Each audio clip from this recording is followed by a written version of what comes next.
Hey everybody, it's Dave Kwasinski. It's Monday of Holy Week. I am in one of the most beautiful cemeteries that I can imagine. It's St. Mary's Catholic Cemetery right on the shores of Lake Michigan. What a beautiful resting spot.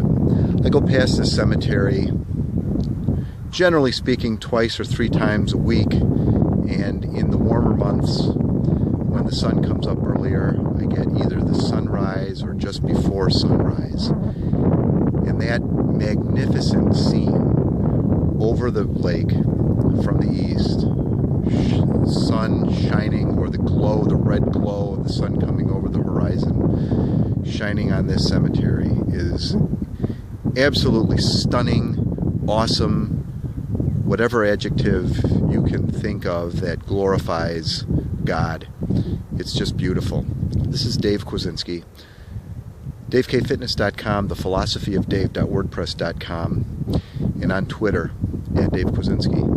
Monday of Holy Week, from the Gospel of John. We read today about Jesus coming to dine with Lazarus and with his sisters Mary and Martha.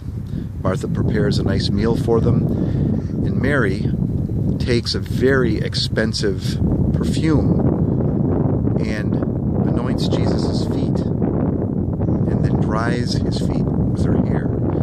And Judas Iscariot, is at the meal, and he scoffs at this, and he says, "Why wasn't this sold? Why wasn't this perfume sold for 300 days' wages to feed the poor?"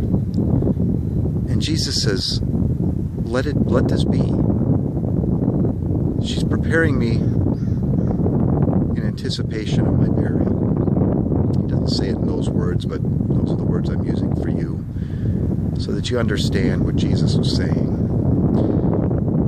We're getting ready for that sad march to Calvary and Him dying for our sins. But I want to focus on the relationship between Jesus and Judas, and between Jesus and us.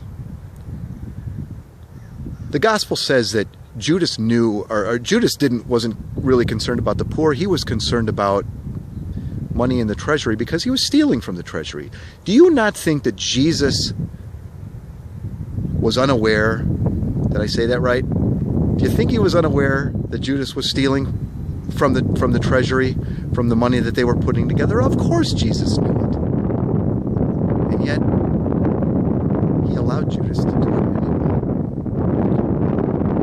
Judas had freedom of will.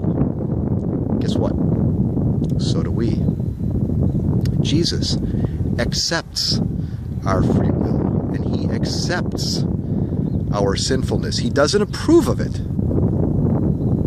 but he allows us to do it.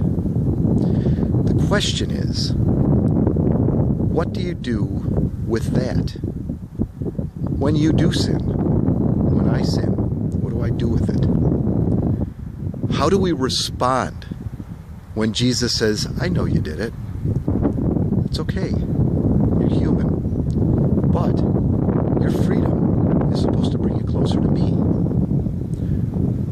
So what is it that you're doing with your freedom of will? Are you using it to get closer to God, or are you using it to ignore Him and do what you want? He accepts our sin, our sinfulness,